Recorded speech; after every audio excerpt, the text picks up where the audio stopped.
I am here with your varsity boys champion, Clayton Adams from Kearney High School. Clayton, take us through the race. How'd it feel? It felt really fast, but it wasn't fast. It was just really hard, and it hurt really bad that last mile, but I felt really powerful finishing. That's awesome. You pulled away towards the end, even through the mud. Tell us about that. Was that your strategy going in, or did you kind of have to adjust in the middle of the race? I had to adjust a lot. I wanted to kind of take over around the 2-mile mark, but Ben had a little bit of a lead at that point, so I had to catch him first before I could get in front. And you said you had a close race with Victor last week, so how did that play into your strategy for this week? That race was really beneficial for me. It woke me up, kind of told me, you know, I had to race a little different on the grass than I could in track, and that really helped me shake off some dust and get ready for a good season. And then, as the season goes on, big plans for the future. What are your goals? Where do you see yourself in a couple months? I've got some pretty big goals this year. I want to win a Foot Locker national title, so just want to keep winning and learning and getting faster. Well, you're on your way. Congratulations, everyone. Let's hear it for Clayton, everyone, your varsity champion. You got it. Clayton, 2016 Green Division champion here at Forest Park, Cross Country Festival. Obviously, had a great career so far. Tell me what thoughts and plans were coming in today. I really wanted to win. That was the big goal coming in. I knew it was going to be hard, and it's been a little bit of a sickness, cold. So I was just trying to think positive and be positive all the way through the race, and try and just focus on getting as healthy as I could for this week, and then staying healthy for the rest of the season. Obviously, lots of talented guys in the state, and most of them were here today. What's it feel like to prevail over those guys? It feels good. I mean, it's early in the season, so a lot can change, but it feels good to come out and kind of put up a name for myself and put a target on my back for the season. It feels good. Ben was out early in the lead and pushing. Where did you meet up with him and then pull away?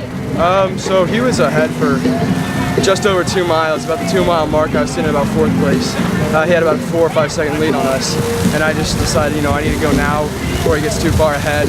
I didn't catch him until, I just really closed really slow until probably about 600 or 800 meters to go. Then I kind of went past him, and we just kind of muttered to each other, good job, keep going, you got it. And then I just kind of stepped it up. I knew he could finish strong, and he was a really strong runner, so probably about 600 meters to go is when I got in the front. And I looked back, but I didn't really look back. So, yeah. Did you guys run here last year? Yeah, I got 4th last year. Watched Ben run away from the Freshman girls 3K. Your race is going to start in about 2.5 minutes. Freshman girls 3K. Decided to get him early. What's changed? Well, last year I battled with iron deficiency, so I really couldn't finish any races. So this year I've worked on being as strong as I can be the first 2 miles, and then really having that strong finish. Is there nutrition that goes into that, or what all goes into battling that? So I've been taking one. So I finally got it kind of checked mid-season last year, and I started taking just the normal pills and stuff like that, the ferritin and stuff like that, and then just kind of went until I got back and my numbers back up, and then from there I just kind of kept myself training smart and as healthy as I could, and trying to. Was that last fall? Yeah, last fall. Yep. So and then I was able to get back and have a pretty decent track season. So. Is training smart not going as hard or going harder, or a little bit of both. Just on the days I need to go hard, push myself to go even harder, and the days that need to be easy and recover, I make sure I'm strictly obedient. Yeah, it's hard for a competitive guy. Yeah. Kind of, like everyone said, I mean, to get this and fight through these conditions, I mean, it's gotta kind of. I know you've been in big races, but it's got to be one that's like, we feel pretty good about this one. Yeah, starting to hit. Yeah, feel pretty good. Talk about the mud and how much of an effect that was. I didn't think it was gonna be too bad. Got pretty long spikes on, so I felt like it would be fine. And I just kind of made a plan going in, just go right through the mud, even if everybody's going around, just run as little distance extra as possible. And then it really wasn't too bad until the end, coming on the final curve.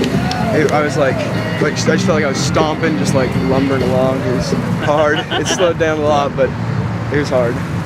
Dude, you started when you're making that final turn in your head. You start, I don't want to face plant. Yeah. I didn't want to face plant. Didn't want to lose my shoe. Didn't want to slow down. I was just like, It was painful. Yeah. Cool. let's see, 2 years ago, what, a sophomore or third at state overall? Second. Yeah. Second, okay. Was that to Steven? Saucony, our official And then, gear last sponsor of the year, Forest Park Cross Country Fourth. Festival, Fourth, and then, is here in the athlete Had a zone. pretty good track season. Tell me what the goal was coming in. You can try on their shoes. Yep. And they also have the #1 selling cross-country spike in the country available for purchase at the Saucony tent. Yeah. You plan to go to Foot Locker regionals also? What about Nike? Just focus on Foot Locker? I think right now just focusing on Foot If Locker. you need We'll some see how the coffee, season stop by plays. 11 Bravo Coffee Company. Competitive feel coming down that Their home stretch. coffee's You second to crossed none. that line first. really 11 good. Bravo That's what I- Coffee Company that's is what I've been owned and training for operated this by a past U.S. Army combat Get it? veteran. Feels good. $1 from every pound of coffee sold goes to support